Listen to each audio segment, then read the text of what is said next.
আচ্ছা দেখেন, আমরা একটা সুপার ক্যাপাসিটর তৈরি করি, মানে যেটা নিয়ে কাজ করতে চাচ্ছিলাম আর কি আমি। তো মডেল উইজার্ডে গেলাম। এখন এখান থেকে 2D অ্যাসিমেট্রিক নিয়ে কাজ করব। 2D অ্যাসিমেট্রিক মানে হচ্ছে আপনি একটা, 3D। মানে হ্যাঁ 3D আর কি। তো একটা অ্যাক্সেসকে কেন্দ্র করে আপনি টোটাল মডেলটাকে ঘোরাবেন। মানে একটা 2D কে আপনি যদি একটা অ্যাক্সেসকে কেন্দ্র করে ঘুরান তাহলে টোটালটাই একটা 3D হয়ে যাবে, এই যে চেহারা দেখে বোঝা যাচ্ছে এটার। আবার 1D অ্যাসিমেট্রিক মানে হচ্ছে, মানে একটা লাইনকে আপনি যদি কোনো একটা অ্যাক্সিসকে কেন্দ্র করে ঘোরান তাহলে সেটা হচ্ছে একটা 2D হবে, ডিক্সের মতো। ওটা হচ্ছে 1D অ্যাসিমেট্রিক। তো আমরা 2D অ্যাসিমেট্রিকটা নিলাম, নেওয়ার পর এখন একটা সুপার ক্যাপাসিটর তৈরি করব। তো এখন সুপার ক্যাপাসিটরের গঠন তো মনে হয় জানেন মোটামুটি, তাই না? হুম। যে কিরকম গঠন থাকে। প্রথমে থাকে হচ্ছে হয়তো একটা কারেন্ট কালেক্টর, তারপরে থাকে ইলেকট্রোড, তারপরে থাকে ইলেকট্রোলাইট, তারপর আরেকটা রাইট। ইলেকট্রোড, তারপর আরেকটা কারেন্ট কালেক্টর। তো এরকম সিকোয়েন্স থাকে আর কি। তা এখন এখানে আমি যদি কারেন্ট কালেক্টরের কথা বলি, সেটা হচ্ছে একটা মেটাল অথবা কন্ডাক্টর। তো তার মধ্যে আমরা ইলেকট্রিক কারেন্টের যেই ফিজিক্সটা আছে সেটা ইউজ করতে পারি। তো এসিডিসির ভিতরে electric field and electric current, এবং ওর মধ্যে হচ্ছে আপনার এই যে ইলেকট্রিক কারেন্টটা দেখতে পাচ্ছি, এটা এটা আমরা ইউজ করতে পারি, যেহেতু কারেন্ট কালেক্ট করতেছি আমরা ভোল্টেজ অ্যাপ্লাই করে। তো এটা হচ্ছে একটা ফিজিক্স, ঠিক আছে। তারপর আরেকটা ফিজিক্স আমরা অ্যাপ্লাই করতে পারি, সেটা হচ্ছে ইলেকট্রোলাইটের জন্য আলাদা কিছু ফিজিক্স আছে। যেমন আপনার ইলেকট্রোলাইটের মধ্যে কি হয়, আয়নগুলো হচ্ছে মুভমেন্ট করে, চলাচল করে, তার মানে সেখানে ব্যাপন হয়, ডিফিউশন হয়। তারপরে এই ডিফিউশনের জন্য আলাদা একটা ফিজিক্স ওয়ার্ল্ড কাজ করে, যেটা হচ্ছে নান্সড প্লাঙ্ক ইকুয়েশন, ঠিক আছে। তো এটা হুম। হচ্ছে একটা বিষয়। তো আমরা এখানে খুঁজতে পারি এটা ইলেকট্রোকেমিস্ট্রির ভিতরে। তো ইলেকট্রোকেমিস্ট্রির ভিতরে দেখেন এখানে দুইটা অপশন আছে, একটার মধ্যে লেখা নান্সড প্ল্যাঙ্ক ইকুয়েশন। তো টারশিয়ারি কারেন্ট ডিস্ট্রিবিউশন আর কি, এটা যদি ওপেন করি তো এর মধ্যে আবার অনেকগুলো অপশন দেখা যাচ্ছে। তো আমরা ফার্স্ট অপশনটা নিব, টারশিয়ারি ইলেকট্রোনিউট্রালিটি। তো আমি এই যে ফিজিক্সগুলো কেন নিচ্ছি আমি একটু দেখাই। শীটটা দেখছেন আপনি, ওই যে যে শীটটা আমি দিছিলাম? হুম। হুম। আচ্ছা আমি শীটটা মানে থেকে কি দেখাই। আপডেট করছেন আরো কিছু? আপডেট তো হয় একটু একটু করে আর কি, আমি শিখতেছি একটু একটু করে, আপডেট হচ্ছে একটু একটু করে। আচ্ছা, তো সমস্যা নাই, আপনি তেমন আপডেট আপডেট করেন। করিনি। তো দেখেন আমরা ইলেকট্রিক কারেন্টটা নিচ্ছি কেন, কারণ আমরা মেটাল, আচ্ছা আমি এক কাজ করি, সুপার ক্যাপাসিটর। ক্যাপাসিটরের একটা দেখি, গঠন দেখাই আপনাকে,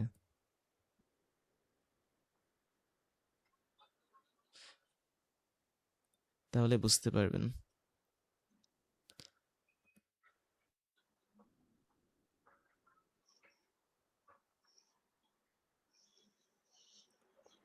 আচ্ছা এই গঠনটা দেখেন, দেখা যায় স্ক্রিন, হ্যাঁ, যদিও স্ক্রিন দেখা ঝাপসা। যায়। তো একদম শুরুতে কিন্তু কালেক্টর মানে একটা কালেক্টর। কন্ডাক্টর, শেষেও কি একটা কালেক্টর বা কন্ডাক্টর। তার কালেক্টর। মানে আমরা কারেন্ট অ্যাপ্লাই করব হচ্ছে এখানে হয়তো 5 ভোল্ট, এখানে হয়তো গ্রাউন্ড, অথবা এখানে 2 ভোল্ট, এখানে গ্রাউন্ড। কালেক্টরের পর আমাদের ইলেকট্রোড থাকে, যেগুলোকে আমরা ক্যাথোড বলি বা অ্যানোড বলি। Cathode anode. তাহলে ক্যাথোড আর অ্যানোড এগুলো হচ্ছে কন্ডাক্টর। তাহলে কালেক্টরটা কপারের হতে পারে অথবা অ্যালুমিনিয়ামের হতে পারে। আর ইলেকট্রোড যেটা, এটা ভিন্ন ভিন্ন মানে মেটালের হতে পারে। যেমন সবচেয়ে বেশি ইউজ করা হয় কার্বন ম্যাটেরিয়াল, মানে গ্রাফিন, তারপর গ্রাফাইট। হচ্ছে হ্যাঁ গ্রাফাইট, এই টাইপের কার্বনের বিভিন্ন রকম রূপভেদ ইউজ করা হয় ইলেকট্রোড হিসেবে। তাহলে এটা হচ্ছে আরেকটা কন্ডাক্টর।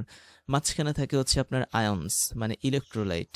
এক কথায় আমাদের KOH অথবা NaOH, এগুলো সোডিয়াম হাইড্রোক্সাইড, পটাশিয়াম হাইড্রোক্সাইড। তো যখন আমরা কারেন্ট অ্যাপ্লাই করব কালেক্টরে, সেই কারেন্টটা করবে কি, কারেন্টটা ফ্লো হবে ক্যাথোড আর অ্যানোডের মধ্যে। আর এই ক্যাথোড অ্যানোড এদের মধ্যে কারেন্ট ফ্লো হলে সেটা হয় ইলেকট্রনের মাধ্যমে, সেটা কিন্তু আয়নের মাধ্যমে হয় না। তো ইলেকট্রনের মাধ্যমে যখন কারেন্ট ফ্লো হবে তখন অ্যানোডটা পজিটিভ চার্জ হয়ে গেল, কারণ আমরা এখানে 5 ভোল্ট অ্যাপ্লাই করছি। তার মানে এই পজিটিভ অ্যানোডের দিকে তখন ইলেকট্রোলাইট যেগুলো আছে নেগেটিভ আয়ন যুক্ত, ওরা হচ্ছে অ্যাট্রাকশন ফিল করবে। তার মানে আমাদের এখানে আয়নের একটা মুভমেন্ট হচ্ছে। আবার এই কালেক্টরটা কি নেগেটিভ, মানে গ্রাউন্ডের সাথে কানেক্টেড, তার মানে গ্রাউন্ড বলা যায় কম পটেনশিয়ালের মধ্যে আছে। তো সেজন্য ক্যাথোডটা হয়ে যাবে কি নেগেটিভ চার্জযুক্ত অনেকটা, মানে কম্পারেটিভলি, আসলে তো নেগেটিভ না, মানে কম কম্পারেটিভলি পটেনশিয়াল। নেগেটিভ এটা, হ্যাঁ, মানে ওইটা কম্পারেটিভ। পজিটিভ সেই তুলনায় এটা নেগেটিভ। হ্যাঁ, হ্যাঁ, সেই তুলনায় এটা নেগেটিভ। সেজন্য আমাদের ইলেক্ট্রোলাইটের মধ্যে থাকা যে পজিটিভ আয়নগুলো আছে, যেমন সোডিয়াম প্লাস, পটাশিয়াম প্লাস বা ক্যালসিয়াম প্লাস, এগুলো হচ্ছে এখানে চলে আসবে। তো এখন দেখেন আমাদের এখানে কি কি ফিজিক্স লাগতেছে। ফার্স্ট যে ফিজিক্সটা লাগতেছে সেটা হচ্ছে আমি কালেক্টরকে কারেন্ট দিচ্ছি ইলেকট্রন প্রবাহের মাধ্যমে।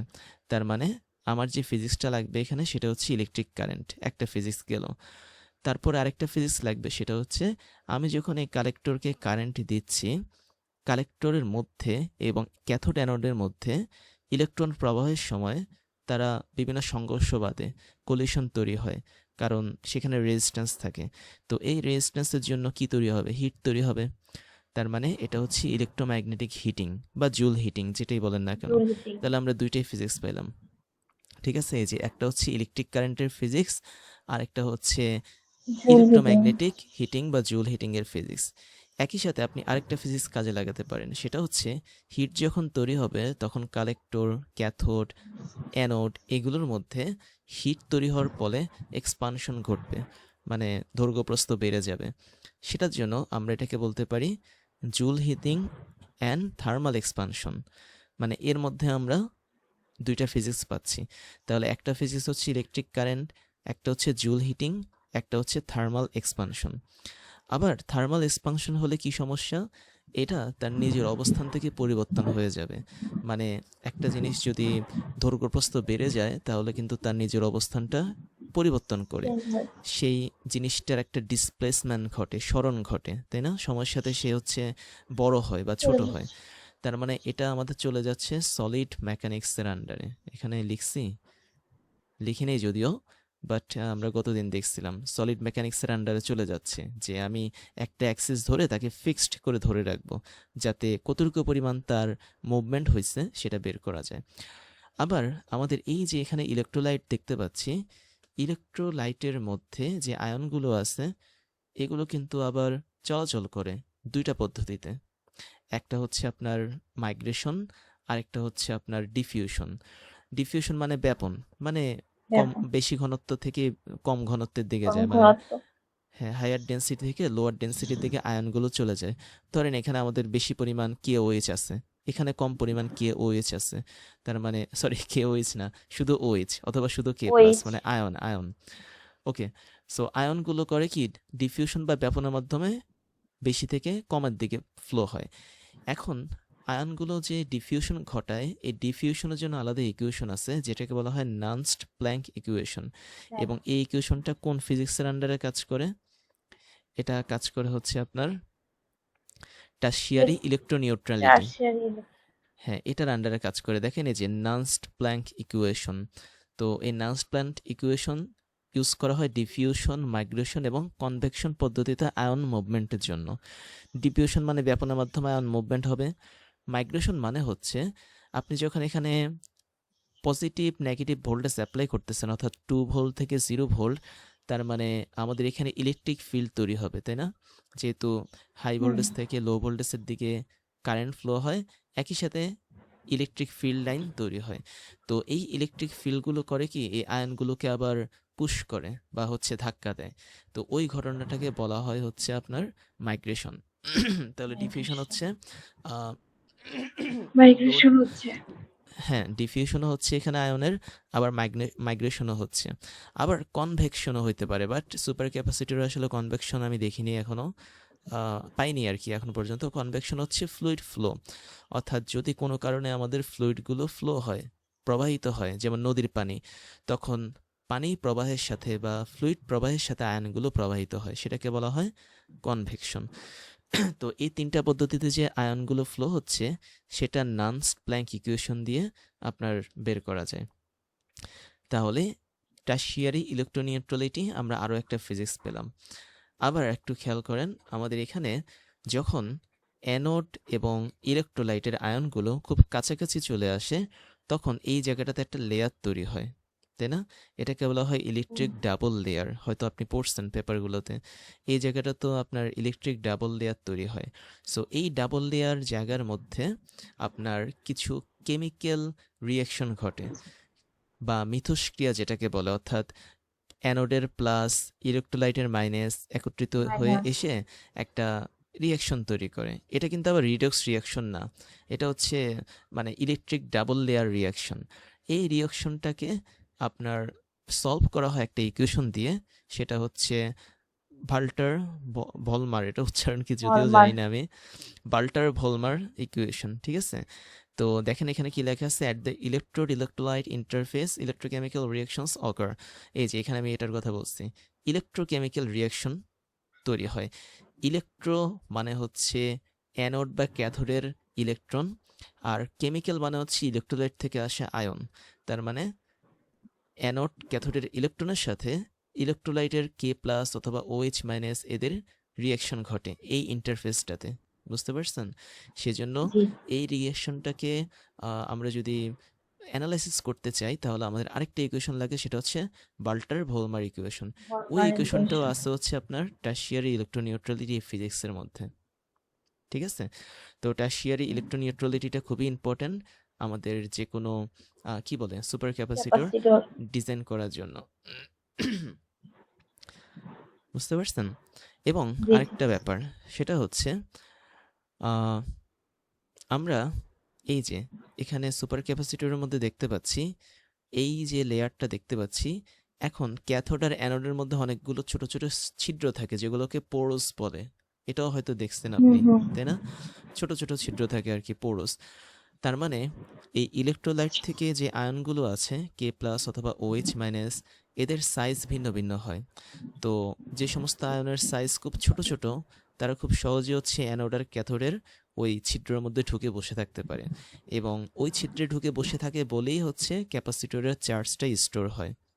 তো এই জিনিসগুলো আমরা পড়ছি, মানে আমি পড়ছি পেপারগুলোতে, যে ইলেকট্রোলাইটের থেকে আয়নগুলো ঢুকে ঢুকে অ্যানোড এবং ক্যাথোডের পোরসের মধ্যে আপনার বসে বুঝতে থাকে। পারছি। তাহলে আমরা যত বেশি পরিমাণ ইলেকট্রোলাইটকে এই পোরসের মধ্যে ঢুকাতে পারবো, তত বেশি চার্জ স্টোর হবে। আবার তার আমি মানে এমন, পোরোসিটি যত বেশি হবে তত ভালো হবে। হ্যাঁ, পোরোসিটি যত বেশি হবে তত ভালো হবে। আবার আমি যদি এমন কোনো ম্যাটেরিয়াল ইউজ করি ক্যাথোড আর অ্যানোডের জন্য, যাতে আমাদের অনেক বেশি পরিমাণ পোরস থাকে, মানে হাই লেভেলের সারফেস এরিয়া যদি থাকে পোরসের, তাহলে অনেক বেশি পরিমাণ আমরা আয়নগুলোকে ঢুকাতে পারবো।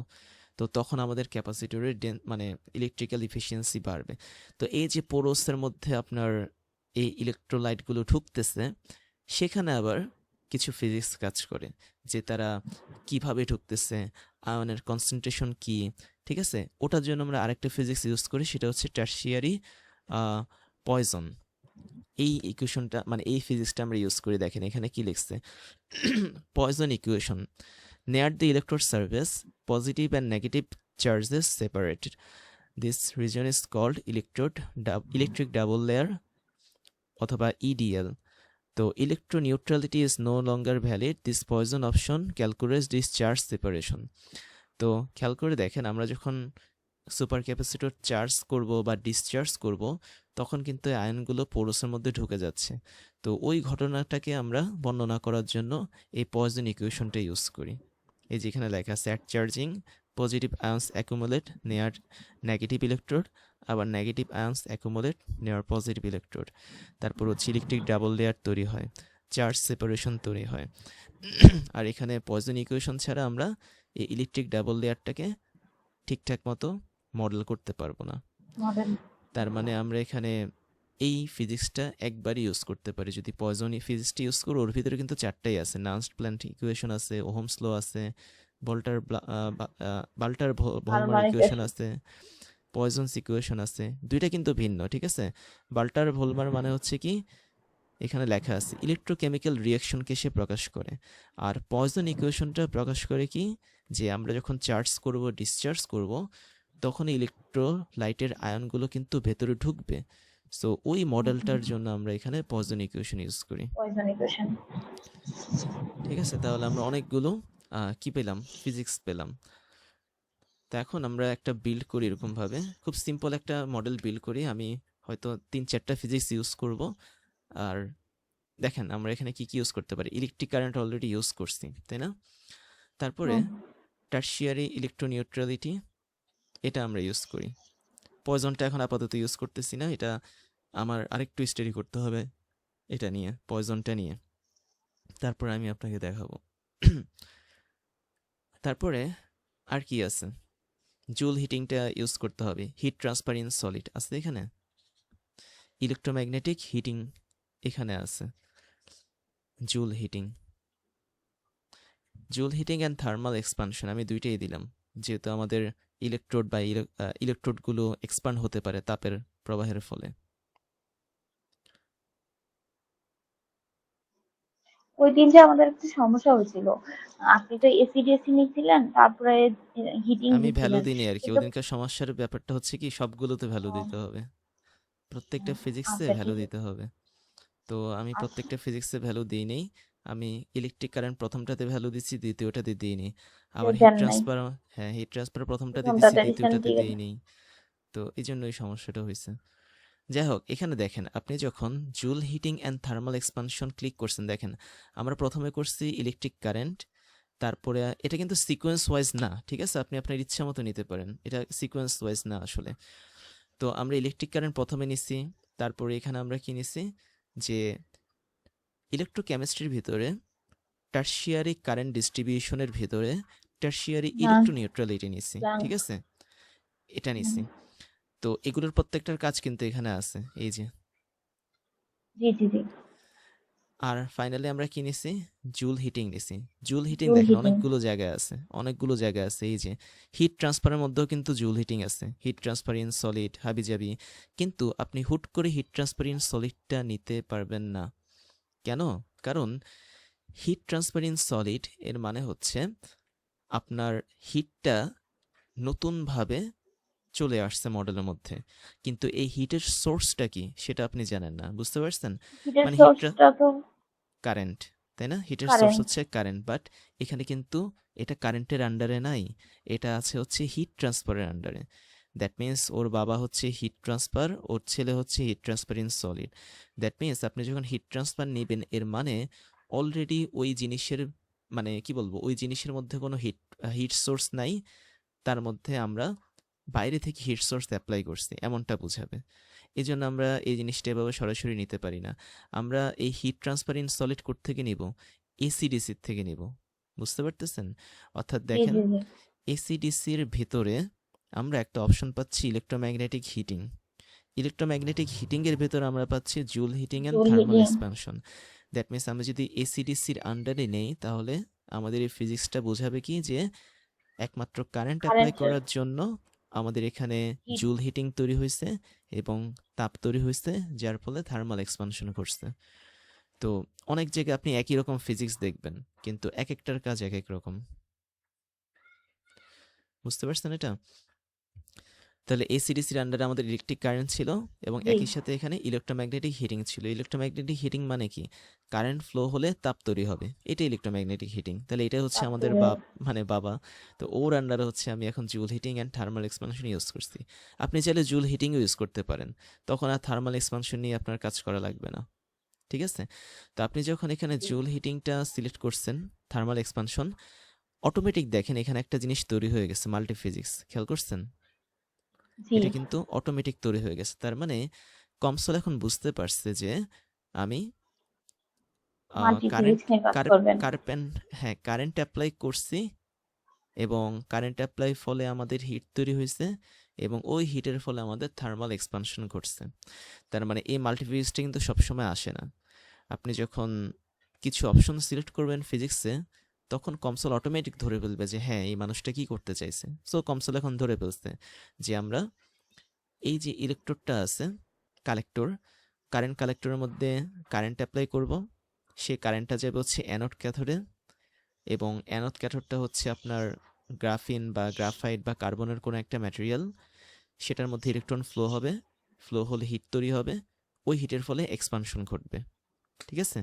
তাহলে কারেন্ট ফ্লো হতে হিট তৈরি হওয়া এটাকে বলা হয় ইলেকট্রোম্যাগনেটিক হিটিং, আর হিটের ফলে তাপ তৈরি হওয়া এটা হচ্ছে কি জুল জুল হিটিং, হিটিং, এবং তাপের ফলে আপনার দৈর্ঘ্য প্রস্থ বাড়বে, এটা হচ্ছে থার্মাল এক্সপানশন।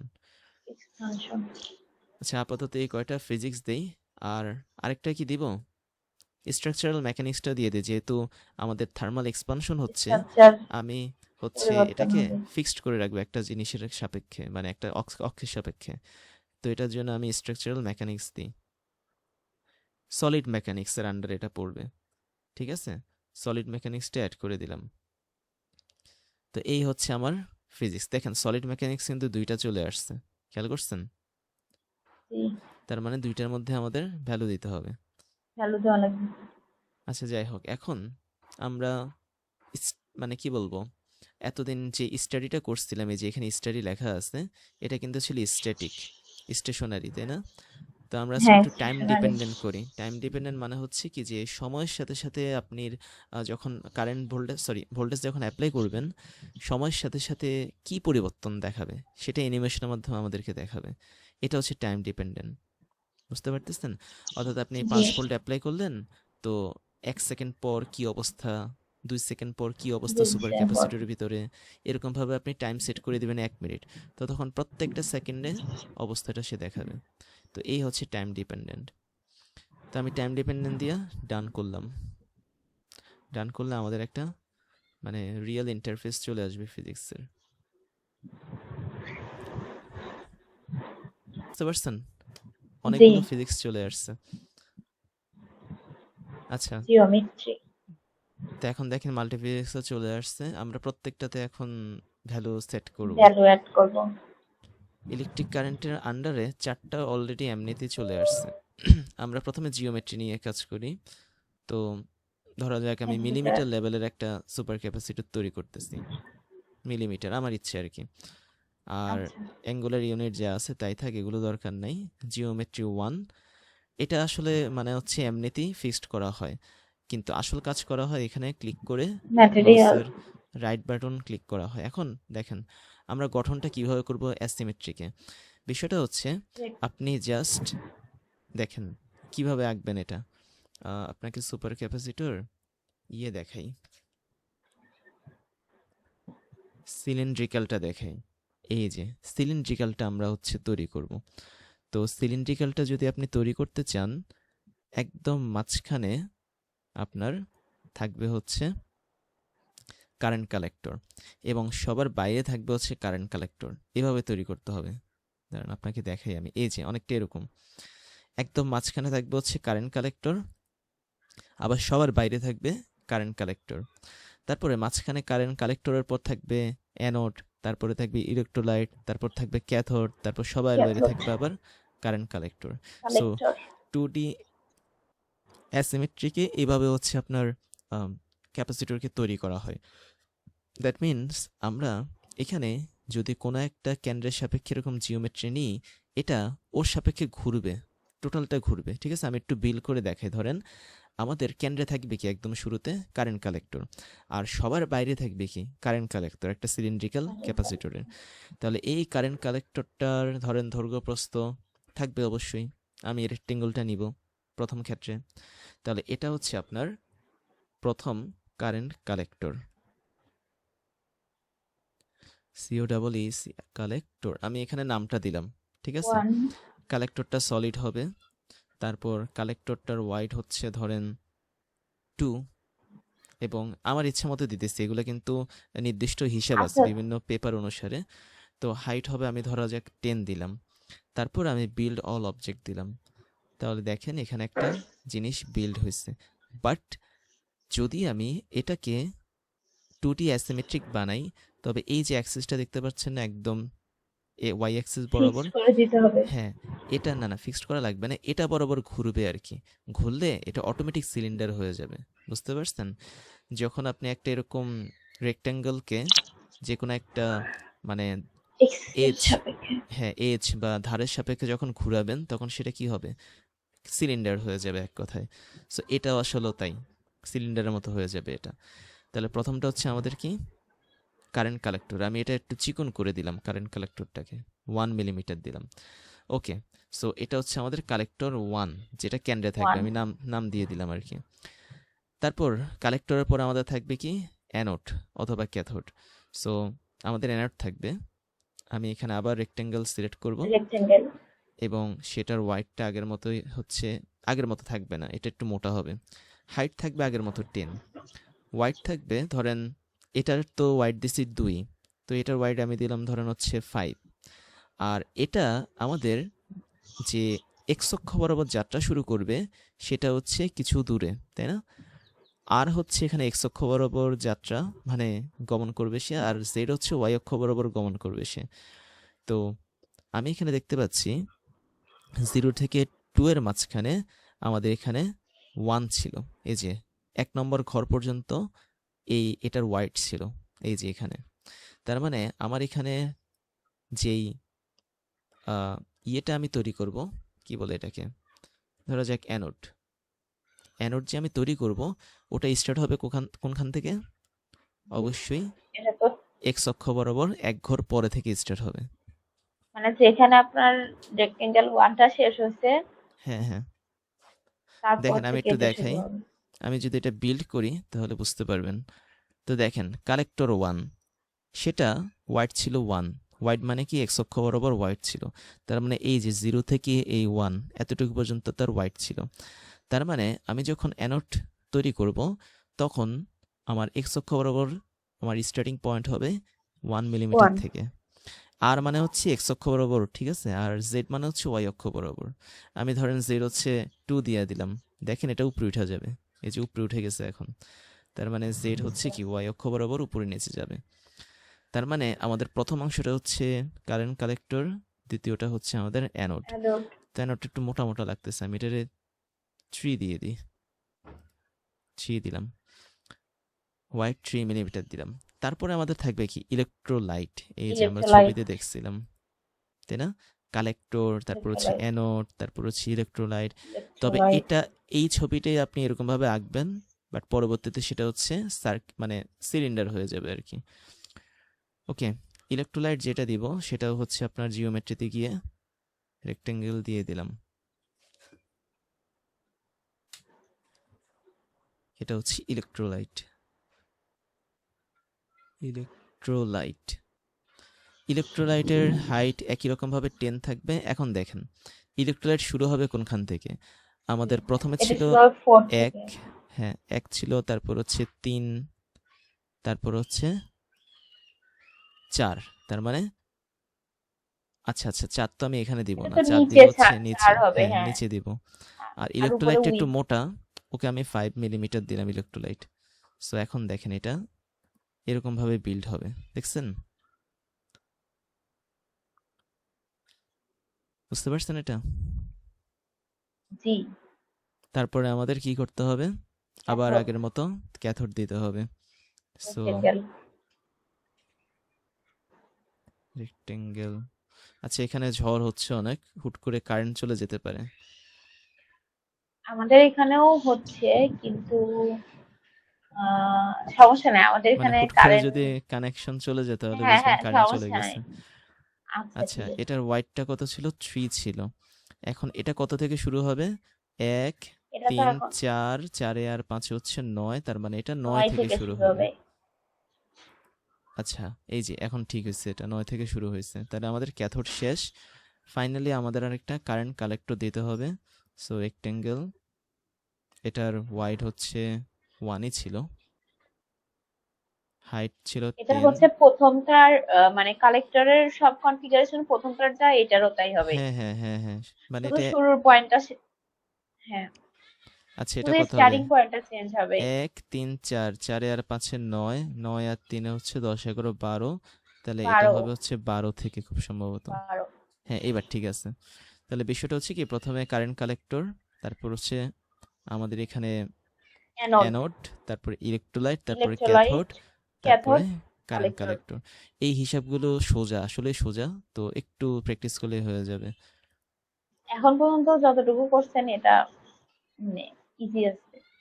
হ্যাঁ, তো এখন কাহিনী হচ্ছে কি, যখন আমি এটা বিল্ড করব এর মানে এই যে এখানে আমরা ওয়াই অক্ষ বরাবর সেন্টার দেখতে পাচ্ছি না, এই টোটাল ফিগারটা হচ্ছে ওকে কেন্দ্র করে ঘুরবে।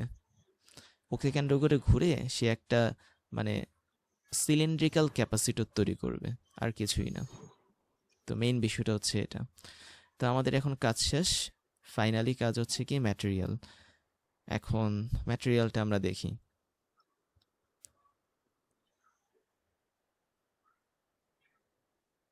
এখন তো ম্যাটেরিয়ালও আলাদা আলাদা সিলেক্ট করতে হবে না, কালেক্টরের হ্যাঁ জন্য আলাদা, হ্যাঁ হ্যাঁ হ্যাঁ অ্যানোডের হ্যাঁ। জন্য ইলেকট্রোলাইট, ক্যাথোডের জন্য আলাদা। এখন দেখেন ম্যাটেরিয়ালে ক্লিক করব, add material from add material. Library. এখন এগুলো নিয়ে আমার আরও স্টাডি করতে হবে যে আমি বাইরে থেকে ম্যাটেরিয়াল আনতে পারবো কিনা, বা ডাউনলোড করে আনতে পারবো কিনা অন্যান্য সফটওয়্যারের মতো। তো আসলে অনেক ইয়ের ব্যাপার, মানে প্র্যাকটিসের ব্যাপার এগুলো। আচ্ছা, আমি প্রথম হচ্ছে এই ইলেকট্রোডগুলো সেট কালেক্টর। করি। কালেক্টরগুলোকে আমি অ্যালুমিনিয়াম দিই। এসিডিসির মধ্যে অ্যালুমিনিয়াম পাওয়া যাবে। ডাবল ক্লিক করলে আমাদের প্রথমে চলে আসবে অ্যালুমিনিয়াম। বাট প্রথমে দেখবেন সবগুলোকে সে অ্যালুমিনিয়াম সিলেক্ট করে রাখছে। তখন আমরা করব কি, একটা একটা করে কাটবো, যে ডিলিট করে মাইনাস দেব। মাইনাস, অথবা সব একসাথে ডিলিট করে দিব। করার পর আমরা এই দুটোকে জাস্ট সিলেক্ট করবো অ্যালুমিনিয়ামে। এখানে ক্লিক করব, 1 আর 5। এখানে ক্লিক করব। তাহলে দেখেন 1 আর 5 সিলেক্ট হয়ে গেছে। ডোমেন, ডোমেনটা আমরা নিব, বাউন্ডারি হ্যাঁ, নিব না, আবার হচ্ছে পয়েন্টও নিব না, ঠিক আছে? মানে যা দেওয়া আছে তাই নিব। ডোমেন মানে টোটাল ভলিউমের পুরো মধ্যে অংশটুকু। অ্যালুমিনিয়াম, হ্যাঁ পুরো অংশের মধ্যে থাকবে। তারপর আমি বলছিলাম এখানে দেখতে যে ম্যাটেরিয়ালের প্রপার্টিগুলো, এই প্রপার্টিগুলো অলরেডি দেওয়া আছে। এখন আপনি যদি চান যে স্পেসিফিক কোনো বিশেষ অ্যালুমিনিয়ামের ধাতু নিয়ে বা হচ্ছে সংকর নিয়ে কাজ করবেন, অ্যালয় নিয়ে কাজ করবেন, তখন এই ম্যাটেরিয়াল প্রপার্টি থেকে বেসিক প্রপার্টি অ্যাড করে করে, এগুলো সব হচ্ছে রিসার্চ পেপারের উপর ভিত্তি করে আর কি, ঠিক আছে? তার মানে জি। আমরা চাইলে, আমাদের কাছে বেসিক অ্যালুমিনিয়াম দেওয়া আছে এবং ওই অ্যালুমিনিয়ামের অনেকগুলো এরকম প্রপার্টি, সরি প্যারামিটার দেওয়া আছে। তো আমি আমার ইচ্ছা মতো এই প্যারামিটারগুলো চেঞ্জ করে করেও রিসার্চ করতে পারি। হয়তো আমেরিকা একটা অ্যালুমিনিয়াম পাওয়া গেছে, বাংলাদেশে আরেকটা পাওয়া গেছে, ওদের মধ্যে রিলেটিভ পারমিটিভিটি বেশি কম আছে, তো এগুলো বসে বসে আমরা তখন সিলেক্ট করতে পারবো। চেঞ্জ করে দেখতে পারবো। হ্যাঁ, তাহলে এই ম্যাটেরিয়াল প্রপার্টি আর ম্যাটেরিয়াল কন্টেন্টস এই হচ্ছে গেল। তারপরে আমরা আরেকটা ম্যাটেরিয়াল অ্যাড করব এখন। আমরা গ্রাফাইট অ্যাড করি, ঠিক আছে, ক্যাথোড আর অ্যানোড হিসেবে। এটা একদমই বেসিক, এটা কিন্তু ইয়ে করতেছি না আমি, মানে একদম বেসিক ভাবে দেখাইতেছি আপনাকে, যাতে আপনি পেপারগুলো পড়লে সহজ হয় আপনার জন্য যে তারা কি বলছে। জি। ওকে, গ্রাফাইট সিলেক্ট করলাম। এখন গ্রাফাইট আমি দিলাম এখানে ক্লিক করে 2 নম্বরটাকে আর 4 নম্বরটাকে, মানে ক্যাথোড আর অ্যানোড। অ্যানোড এখানে আর দেখেন ক্যাথোড। এখানে কিছু জিনিস চলে আসছে, খেয়াল করছেন? রেড কালার ভ্যালু চলে বসাতে আসবে। হবে। রেড কালার চলে আসছে মিন্স আমাদের ভ্যালু এই গ্রাফ, ইনপুট দিতে হবে। হ্যাঁ আমাদের বাইরে থেকে ইনপুট দিতে হবে। তখন আপনার পেপারে ঘেটে দেখতে হবে যে ইয়ংস মডুলাস কত। আমি আমার ইচ্ছে মতো 2 বসালাম, আমার ইচ্ছে মতো পয়জন রেশিও ধরেন 45 বসালাম, আমার ইচ্ছে মতো এটা 10 বসালাম। বাট এটা ইচ্ছা মতো বসানো যাবে না, এটা বের করে করে বসাতে হবে আর কি, পেপার ঠিক দেখে। আছে? হ্যাঁ। তারপর ম্যাটেরিয়াল প্রপার্টি, এখানে আপনি চাইলে নতুন প্রপার্টি অ্যাড করতে পারেন, এটা আপনার ইচ্ছা আর কি। তো এই হচ্ছে গেল গ্রাফাইট। তো গ্রাফিন আছে তাই না, ওই যে কার্বনের আরেকটা উপভেদ। সো গ্রাফিনের জন্য জি। হয়তো এই ইয়ং মডুলাসগুলো আলাদা, পয়জনস রেশিওগুলো আলাদা, তখন ওগুলো আপনি বসায় দিবেন। ওকে, তাহলে আমাদের গেল। এখন ইলেকট্রোলাইট, ইলেকট্রোলাইটের জন্য আমি আবার দেখি এখানে। ইলেকট্রোলাইটের মধ্যে ম্যাটেরিয়াল। দেখবেন বের করার জন্য এই যে ব্যাটারি আছে, ব্যাটারি ক্লিক করেন, 3টে জিনিস আছে, ইলেকট্রোড, অনেক ইলেকট্রোড আছে। আমি কিন্তু শুধু গ্রাফাইট ইউজ করছি, এখান থেকে নেওয়া যেত ইলেকট্রোড। তারপর ইলেকট্রোলাইট যদি সিলেক্ট করেন দেখবেন অনেক ইলেকট্রোড আছে। তো আমি কে ও এইচ ইলেকট্রোডটা নিলাম, sorry sorry electrolyte not potassium. Electrode, electrode না, এটা পটাশিয়াম ইলেকট্রোলাইট। হাইড্রোক্সাইড। আচ্ছা, আমি এটা ক্লিক করার পর একদম মাঝখানে ক্লিক করলাম, তাহলে আমাদের এখানে 3 নম্বর ডোমেন সিলেক্ট হয়ে যাবে, পটাশিয়াম হাইড্রোক্সাইড লিকুইড হিসেবে, ঠিক আছে? আর ভ্যালু এখন দিব। নিচে আমি দেখতে পাচ্ছি অনেকগুলো লাল কালার চলে আসছে।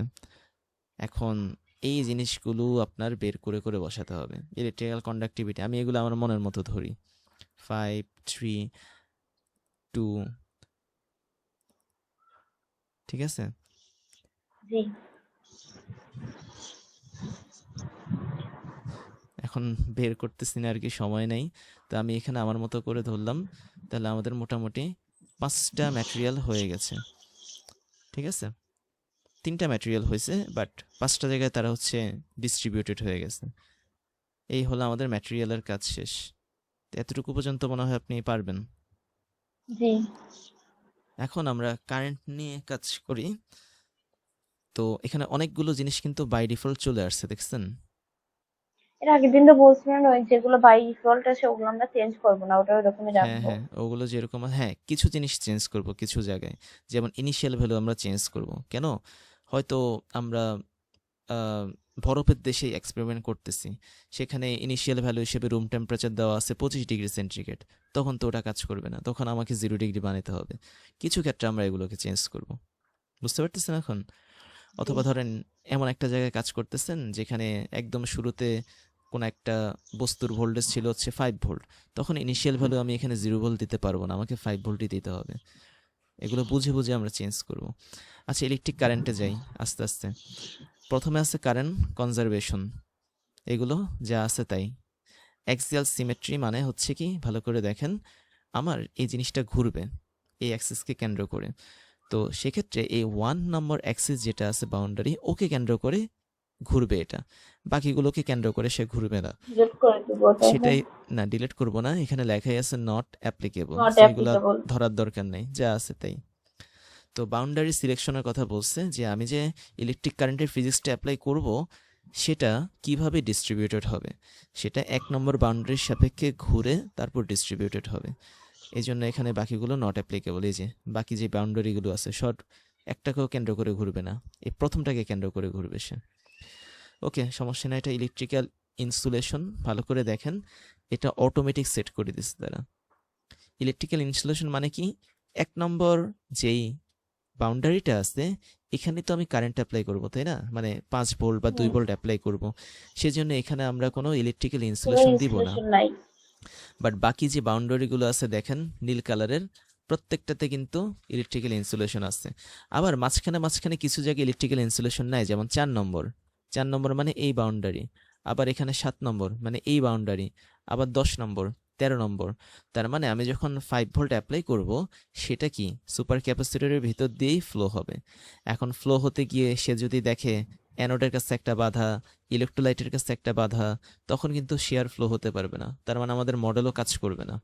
এই জন্য 1 নম্বর, 3 নম্বর, সরি 4 নম্বর, 7 নম্বর, 10 নম্বর, এগুলো এক একটা হচ্ছে কি আমাদের নট অ্যাপ্লিকেবল। দ্যাট মিনস এখানে ইলেকট্রিক্যাল ইনসুলেশন কাজ করবে না।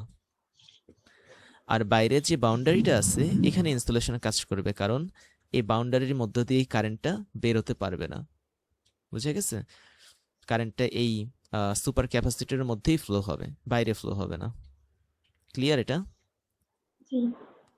মাঝখানের এই বাউন্ডারিগুলো দিয়ে কিন্তু ইনসুলেশন থাকবে না, এই যে নট অ্যাপ্লিকেবল দেওয়া। এটা আর তো ইনিশিয়াল, ওনারাই সেট করে নিছে, মানে এটা তো হ্যাঁ, সফটওয়্যার থেকেই কনসোল, সেট করে দিছে। কনসোল নিজেই সেট করে নিয়েছে, হ্যাঁ। ইনিশিয়াল ভ্যালু 0 ভোল্ট থাকুক, এবং এখানে দেখেন ইনিশিয়াল ভ্যালুর মধ্যে সবগুলো ডোমেন সিলেক্ট করা বাই ডিফল্ট। তার মানে টোটাল সুপার ক্যাপাসিটর একদম শুরুতে 0 ভোল্ট অবস্থায় আছে প্রত্যেকটা ইকুইপমেন্ট। ওকে, ফাইন। এখন ইলেকট্রিক কারেন্টের মধ্যে আমরা কিছু জিনিস অ্যাড করব। কি অ্যাড করব? আমরা ভোল্টেজ অ্যাড করব। তাহলে ইলেকট্রিক কারেন্ট সিলেক্ট করলাম, আমরা ভোল্টেজ অ্যাপ্লাই করব বাউন্ডারি দিয়ে, ইলেকট্রিক পটেনশিয়াল নামে। এটা অল টাইম করা হয়, ঠিক আছে? তো ইলেকট্রিক পটেনশিয়াল অ্যাপ্লাই করার পরে যে একদম কেন্দ্রের যেই কারেন্ট কালেক্টরটা আছে, ওই বাউন্ডারিটা আমরা এখানে সিলেক্ট করব 1, এবং বলে দিব আমি এখানে 2 ভোল্ট অ্যাপ্লাই করব। ঠিক আছে? ইলেকট্রিক কারেন্টের আন্ডারে ইলেকট্রিক পটেনশিয়াল এই পাশে আমি 2 ভোল্ট অ্যাপ্লাই করছি। ওকে, শেষ। এখন ওই পাশে এই বাউন্ডারিতে গ্রাউন্ড কানেক্ট করতে হবে। গ্রাউন্ড। তো ইলেকট্রিক কারেন্ট গ্রাউন্ড, গ্রাউন্ডটা সিলেক্ট করব এই বাউন্ডারি। তার মানে 16 নম্বর বাউন্ডারিতে আমাদের গ্রাউন্ড কানেক্ট হয়ে গেছে। ইকুয়েশন দেখেন অলরেডি 0 দেওয়া ভোল্টেজের মান। তো ইলেকট্রিক কারেন্টের মধ্যে আমার এই দুইটাই অ্যাপ্লাই করা হয়, আপাতত আর কিছু অ্যাপ্লাই করা হয় না। বুঝতে পারছেন? জি। তারপরে আমরা এরপরে যেটা দেখব সেটা হচ্ছে টারশিয়ারি কারেন্ট ডিস্ট্রিবিউশন। তো টারশিয়ারি কারেন্ট ডিস্ট্রিবিউশন মানে হচ্ছে কি, আপনার এখানে দেখেন স্পিসিস চার্জ, এখানে কয়েকটা জিনিস দেওয়া, এবং এগুলো বাই ডিফল্ট যা আছে তাই। ইলেকট্রোলাইট 1 দেওয়া, এটাও সেম, যা দেওয়া থাকবে তাই। হ্যাঁ, এখানে কিছু জিনিস আছে, সেটা হচ্ছে, সরি, আচ্ছা, দেখেন, আপনার কি আজান হচ্ছে ওখানে? হ্যাঁ, এখন আচ্ছা, আজান আপনি হচ্ছে। তাহলে একটু স্টপ রাখতে পারেন। আমিও আচ্ছা, স্টপ ঠিক রাখি। আছে। আচ্ছা, এখানে কয়েকটা বিষয় আছে, সেটা হচ্ছে ইলেকট্রোলাইট। হ্যাঁ, তো ইলেকট্রোলাইট বলতে আমাদের এখানে ইলেকট্রোলাইটের কথাই বলছে, যেটা আমরা মাঝখানে ইউজ করছি। ওর আন্ডারে দেখেন অটোমেটিক কিছু জিনিস ফিক্সড করা। এখানে অল ডোমেন তারা ফিক্সড করে রেখেছে অটোমেটিক, কিন্তু এটা নিয়ে আমাদের কোনো কাজ নেই। আর কেন তারা এখানে অল ডোমেন দিয়ে রাখছে এটাও আমি এখনো বের করতে পারি নাই, কিন্তু আমি দেখলাম যে অন্যান্য ভিডিওগুলোতে যে এটা নিয়ে কেউ কোনো কাজ করে নাই। তো তারা হচ্ছে এক্সট্রা অন্য কোনো কাজ করছে এখানে, বাট বাই ডিফল্ট যা দেওয়া আছে তাই নিয়ে হচ্ছে এটা ছিল। আর এরপরে এই যে নিচে কিছু জিনিস পাবেন ইলেকট্রোলাইটের, ডিফিউশন কোএফিসিয়েন্ট। এর মানে হচ্ছে আপনার ইলেকট্রোলাইটের যে আয়নগুলো আছে সেগুলো কি পরিমাণ গতিতে আপনার ব্যাপন ঘটাবে তার কিছু ব্যাপনের হার। ধ্রুবক থাকে, বা বলা যায় কোএফিসিয়েন্ট থাকে। তো ওগুলোর মান দেওয়া আর কি এখানে। তো এক একটা আয়নের জন্য এক এক রকম মান হয়। তো কিছু ক্ষেত্রে এগুলো আবার ফিক্সড করে দেওয়া হয়। যেমন ধরেন কোনো কোনো রিসার্চার এখানে চেঞ্জ করে দিল। আর ডিফিউশন কোএফিসিয়েন্ট বলতে বোঝা হচ্ছে কি বলবো এটা, মানে প্রতি সেকেন্ডে কি পরিমাণ আয়ন প্রতি একক এরিয়াতে হচ্ছে ফ্লো হয়। মানে বুঝতে পারতেছেন বিষয়টা, যে জি। আমার একটা এরিয়া আছে, সেই এরিয়ার মধ্যে দিয়ে প্রতি সেকেন্ডে কি পরিমাণ আয়ন ফ্লো হয়। এই যে দেখেন এখানে ইউনিট দেখলেই বুঝতে পারবেন, মিটার স্কোয়ার পার সেকেন্ড, মানে পার প্রতি সেকেন্ড। সেকেন্ডে কি পরিমাণ এরিয়া কোন একটা আয়ন ফ্লো হচ্ছে, সেটাই ডিফিউশন কোএফিসিয়েন্ট। তো এগুলো চেঞ্জ করা হয়, আমি দেখছি। ঠিক আছে, এগুলো চেঞ্জ করেন অনেকে। তো আমি কিছু ভিডিওতে দেখলাম, এটা হচ্ছে তাদের মানে কি বলবো ক্রাইটেরিয়া অনুসারে কোন কোন আয়ন তারা ইউজ করতেছে। হয়তো পটাশিয়ামের ডিফিউশন কোএফিসিয়েন্ট একরকম, তারপর হচ্ছে হাইড্রোজেনের আরেক রকম, এগুলো আর কি। এখন দেখেন এরপরে অ্যাক্সিয়াল সিমেট্রি, এটা আগের মতোই যা আছে তাই। একটা মানে 1 নম্বর বাউন্ডারির সাপেক্ষে হচ্ছে সে ঘুরবে। নো ফ্লাক্স মানে কি বলছিলাম, নো ফ্লাক্স মানে হচ্ছে আপনার এখানে যে ইলেকট্রিক্যাল ফ্লাক্সটা কাজ করবে, সে ফ্লাক্সটা আপাতত এই টোটালটার ভিতরে কাজ করবে, বাইরে কাজ করবে না। বুঝতে পারতেছেন? তো নো ফ্লাক্স জি, বিষয়টা হচ্ছে কি বাউন্ডারি সিলেকশন, যে আমার এই বাউন্ডারির ভিতরেই কাজ করবে যা কাজ করার, করবে। বাইরে কাজ করবে না। এই যে বাট এখানে এটাও এই তো ফ্লাক্সটা ওনারা, কিন্তু বাধা খাবে না। হ্যাঁ বলেন। এটাও তো মানে নিজেরাই ঠিক করে দিছে। হ্যাঁ হ্যাঁ, আগে থেকেই ঠিক করে, মানে এটা অলরেডি বাই ডিফল্ট ঠিক করে আর কি। তো যখন ইলেকট্রিক ফ্লাক্সটা এই জায়গা থেকে এই জায়গায় যাবে, অর্থাৎ ধরেন বাম থেকে ডান দিকে যাবে, সে মাঝখানের এই বাউন্ডারিতে যেন বাধা না পায়। ঠিক আছে, এই যে বাউন্ডারিগুলোতে যেন সে বাধা না পায়, এই জন্য এগুলোতে নট অ্যাপ্লিকেবল দেওয়া। বাট সে বাইরে যেতে পারবে না, বাইরে গেলে সে বাধা খাবে। তারপর ইনসুলেশন এখানে দেওয়া, এটাও সেম, বাউন্ডারির মধ্যে ইনসুলেশন দেওয়া, মাঝখানে কোনো ইনসুলেশন দেওয়া নেই। এবং এই ইনসুলেশনটা বোঝাচ্ছে হচ্ছে আপনার টারশিয়ারি কারেন্ট ডিস্ট্রিবিউশনের ইনসুলেশন। আপনাকে দেখাই দাঁড়ান, এই দেখেন টারশিয়ারি কারেন্ট ডিস্ট্রিবিউশন, এই টারশিয়ারি ইলেকট্রোনিউট্রালিটি। হ্যাঁ এটা দেখেন এখানে কি আছে, এখানে কিছু জিনিস আছে, যে tertiary current distribution considers and calculates voltage, অর্থাৎ আমাদের এই সুপার ক্যাপাসিটরের ভিতরে কিভাবে পটেনশিয়ালটা ডিস্ট্রিবিউশন হবে সেটা সে কাউন্ট করবে। মানে এখন যে আমরা ফিজিক্সটা দেখতে পাচ্ছি, যে টারশিয়ারি কারেন্ট ডিস্ট্রিবিউশন, ঠিক আছে, একই সাথে জি, সে কারেন্ট ফ্লোটাকে ডিস্ট্রিবিউশন করবে, মানে বের করবে, যেটাকে কন্ডাক্টিভিটি বলা হয়। তারপর ইলেকট্রোডের রিয়াকশনটাকেও সে আমাদেরকে জানাবে, যে ইলেকট্রোডটা কিভাবে রিয়েক্ট করতেছে এই আয়নগুলোর প্রতি। আয়ন ট্রান্সপোর্ট তো জানাবেই, ওই যে একটু আগে বললাম ডিফিউশন প্লাস হচ্ছে মাইগ্রেশন। মাইগ্রেশন। মাইগ্রেশন মানে হচ্ছে ইলেকট্রিক ফিল্ড অ্যাপ্লাই করলে আয়নগুলো কিভাবে মানে পুশ করে তারা ইলেকট্রিক ফিল্ডের জন্য। আর ডিফিউশন মানে হচ্ছে হাই ডেন্সিটি থেকে লো ডেন্সিটি। আর আরেকটা হচ্ছে খুব ইম্পর্টেন্ট, কনসেন্ট্রেশন চেঞ্জেস। আমাদের আয়নগুলো কোন জায়গা থেকে কোন জায়গায় কিভাবে আপনার ঘনত্ব চেঞ্জ করতেছে, সেটাও আসলে এই ফিজিক্সের কাজ বের করা। ঠিক আছে, এই জিনিসগুলো সে কনসিডার করে। আর এখানে দেখেন আরেকটা বিষয় আছে, electroneutrality means total positive charge equal to total negative charge, যেটা আমরা জানি। নেগেটিভ। তার মানে আমাদের ইলেকট্রনের মধ্যে অল টাইম ইকুয়াল সংখ্যক পজিটিভ আর নেগেটিভ আয়নগুলো থাকবে। আর ইকুয়েশনগুলোর কথা আগেই বলছি, নান্স প্লান্ট ইকুয়েশনের কাজ হচ্ছে তিনটা। ওহমস ল দেখেন, এখানে ওহমস ল গুলো কিন্তু একটু অন্যরকম, যে is equal to sigma E. So this calculates electron flow in conductor like electrode. তার মানে আপনি যখন এই ফিজিক্স নিয়ে কাজ করবেন, তখন এই যে ইলেকট্রোলাইটের আয়নগুলো আসতেছে আপনার কাছে, এই আয়নগুলো কি করবে? ইলেকট্রনগুলোর মধ্যে ধাক্কা দিবে, অথবা পজিটিভ চার্জগুলোকে আকর্ষণ করবে। তখন এই অ্যানোড আর ক্যাথোডের মধ্যে যে এই ইলেকট্রনের চলাচলটা, সেটা নিয়ে কাজ করবে হচ্ছে আমাদের এই ফিজিক্স। মানে এক কথায় আপনার এখানে অ্যানোড আর ক্যাথোডের মধ্যে যে ওহমস ল গুলো আছে, সেই জিনিসগুলো নিয়েও সে কাজ করতে পারে। কাজ করবে। বুঝতে পারছেন? আর এখানে ফাইনালি একটা কথা লেখা আছে, সেটা হচ্ছে the tertiary current distribution Nernst Planck electroneutrality interface models ion transport. যে এটা হচ্ছে মেইন কথা, সে আয়ন ট্রান্সপোর্টকে মডেল করবে, যে আয়নগুলো কিভাবে চলাচল করতেছে। তারপর বুঝতে পারলাম। কারেন্ট ফ্লোকে মডেল করবে, তো ইলেকট্রোলাইটের মধ্যে কিভাবে কারেন্ট ফ্লো হচ্ছে। আবার ভোল্টেজ বা খুবই potential interesting। Distribution and electrode reaction in electrochemical system, অর্থাৎ আমাদের এই ইলেকট্রোলাইটের আয়ন আর এই অ্যানোড ক্যাথোডের ইলেকট্রন, এরা কিভাবে রিয়্যাক্ট করবে এই জায়গাটাতে, সেটাও হচ্ছে আমাদের এই ফিজিক্সের কাজ বের করা। ঠিক আছে?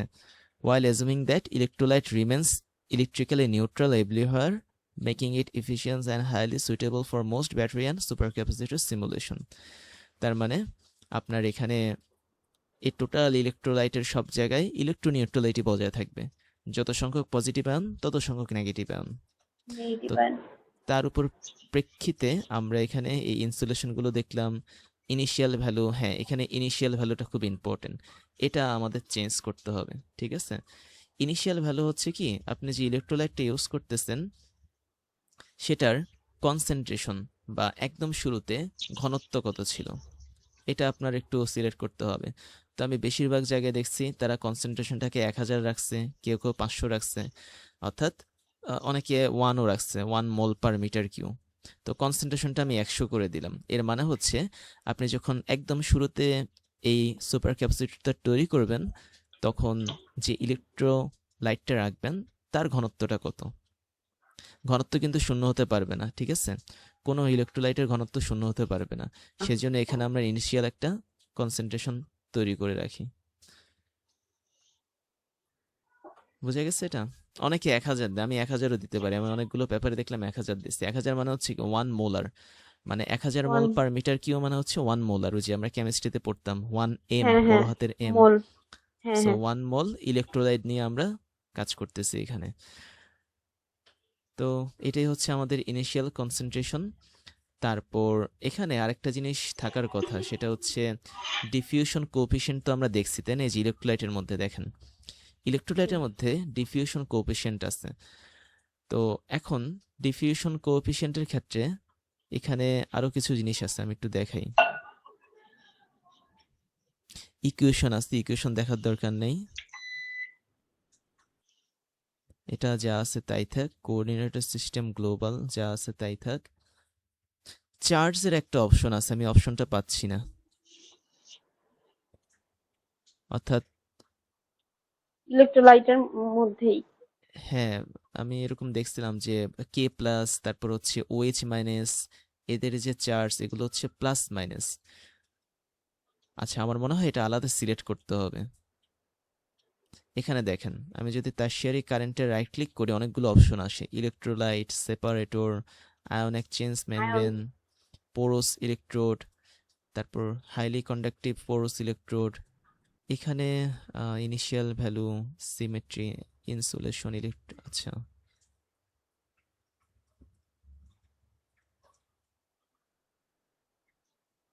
সেপারেটর। এখানে কোনো একটা জায়গায় চার্জ নিয়ে কাজ করছিলাম একবার, মানে চার্জ সেট করতে হবে, তা না হলে হবে না। আচ্ছা, আমি সেপারেটরটা দিই।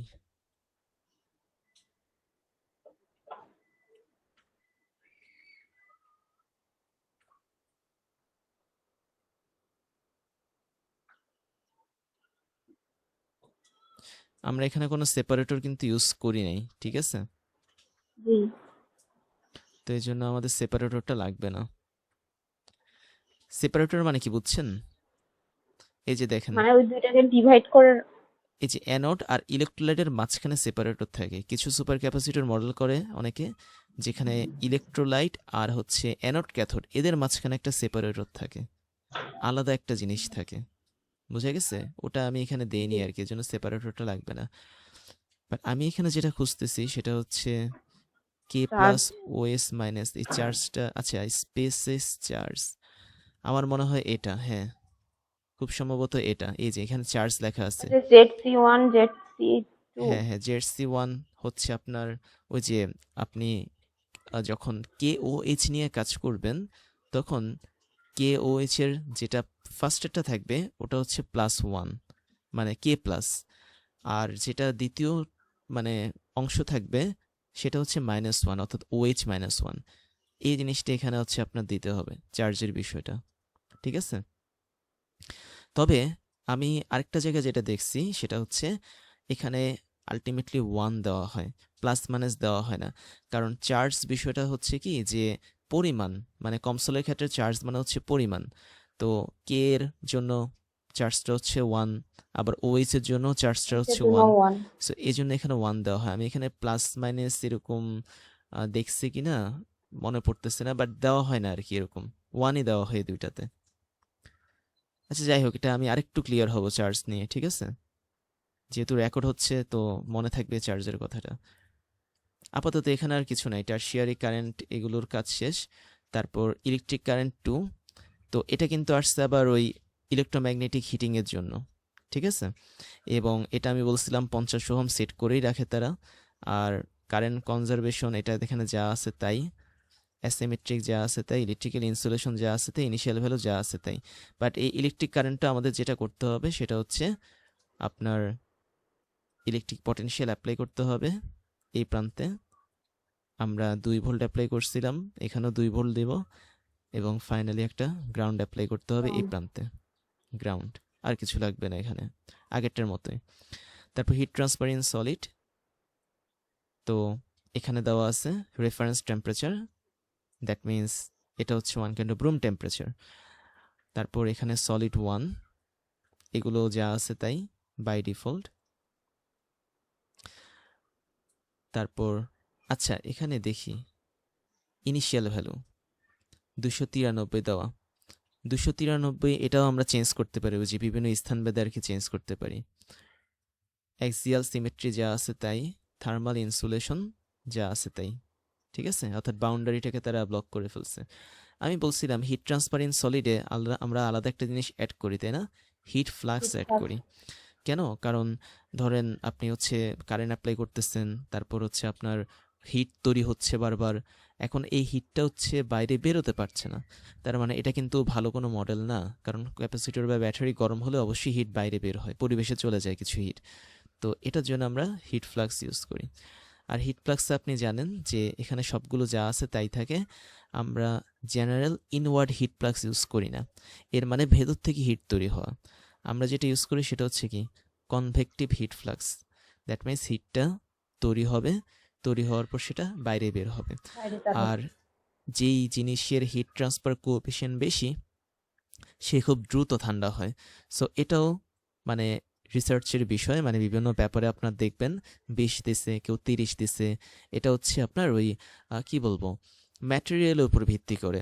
হয়তো অ্যালুমিনিয়ামের জন্য অথবা গ্রাফাইনের জন্য বা গ্রাফাইটের জন্য হিট ট্রান্সফার কোএফিসিয়েন্ট কত, ওগুলো ধরে ধরে আর কি এখানে একটা হিসাব দেওয়া হয়। বুঝতে পারতেছেন এখন?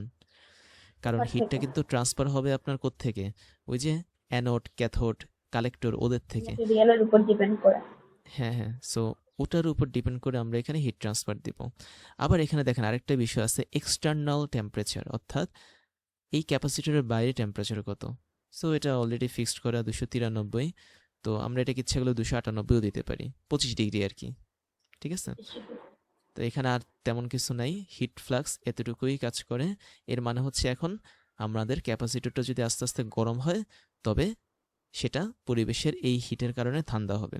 আপনি যদি এখানে 20 না দিয়ে 100 দেন অথবা 1000 দেন, তার মানে এটা অনেক দ্রুত ঠান্ডা হবে, সুপার কুলিং। আপনি যদি 10 দেন তাহলে কি খুব আস্তে আস্তে সে ঠান্ডা ধীরে হবে। ধীরে। তো এটা হচ্ছে ডিপেন্ড করে। তারপর এখানে আমরা আর কি দিতে পারি, আমাদের এখানে দেওয়া হয়ে গেছে। এখানে একটা এরর দেখাচ্ছে। আচ্ছা, সিলেকশন করি নাই কোন দিক থেকে আমাদের হচ্ছে হিটটা বের হবে। দেখেন, ম্যানুয়ালি সিলেক্ট করতে বলতেছে। আমাদের হিটটা কোন দিক দিয়ে বাউন্ডারি। বের হওয়ার কথা? বাউন্ডারি দিয়ে। আচ্ছা, আমি যদি ওয়েট, একটু আসতেছি।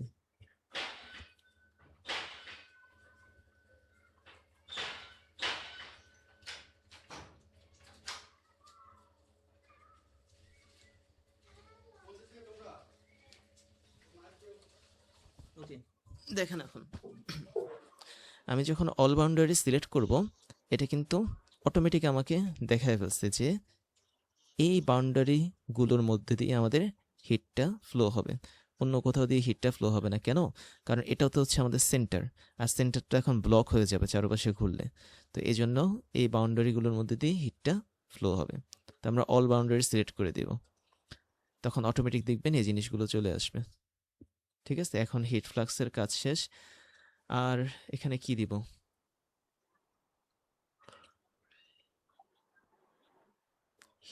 আমাদের হিট সোর্স নামে একটা অপশন ছিল, তাই না?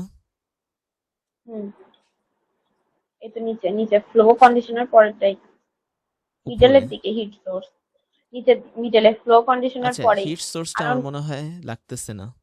আর একটু নিচে, হ্যাঁ চলে গেল।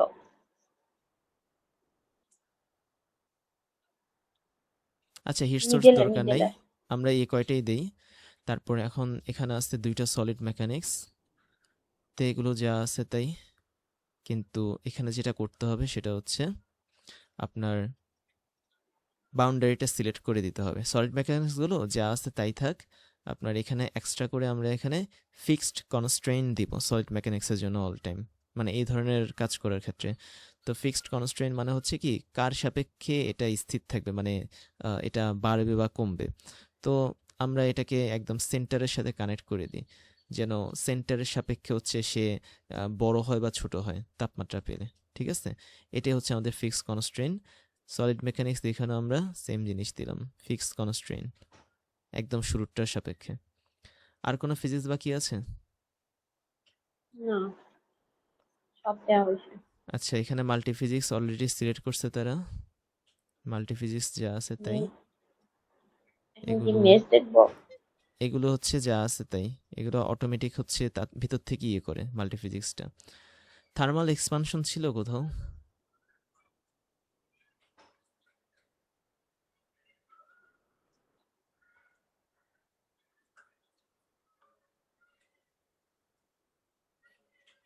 আমার আচ্ছা, আমরা ইনসুলেশন ছিল। আমরা কি এমন কোনো ফিজিক্স ইউজ করছি যেখানে হিট ট্রান্সপারেন্ট থার্মাল এক্সপানশন ছিল? তাই না, এরকম ভাবে ইউজ করছি মনে হয়। এই যে থার্মাল এক্সপানশন আইসা গেছে অটোমেটিক, হ্যাঁ ঠিক আছে এবার। আচ্ছা, এরপরের কাজ হচ্ছে মেশ।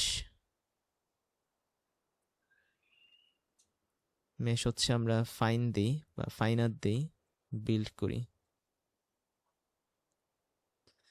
দেখেন তো কোথাও কোনো ঝামেলা আছে কিনা।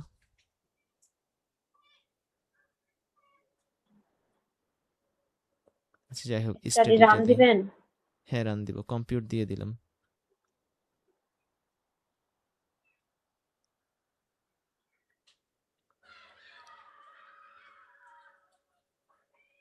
এটা কম্পিউট হতে আবার সময় নেয় অনেক।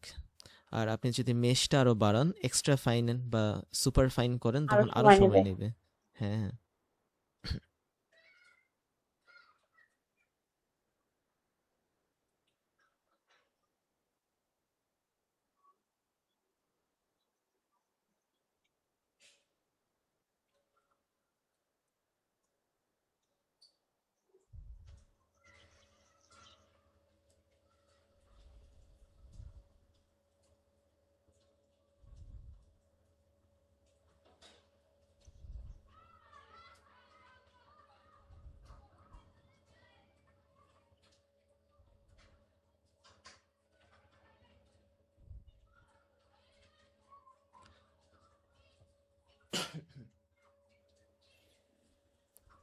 তো আমি একটা আইডিয়া চিন্তা করতেছিলাম যে সুপার ক্যাপাসিটর খুব দ্রুত ডিসচার্জ হয়ে যায়।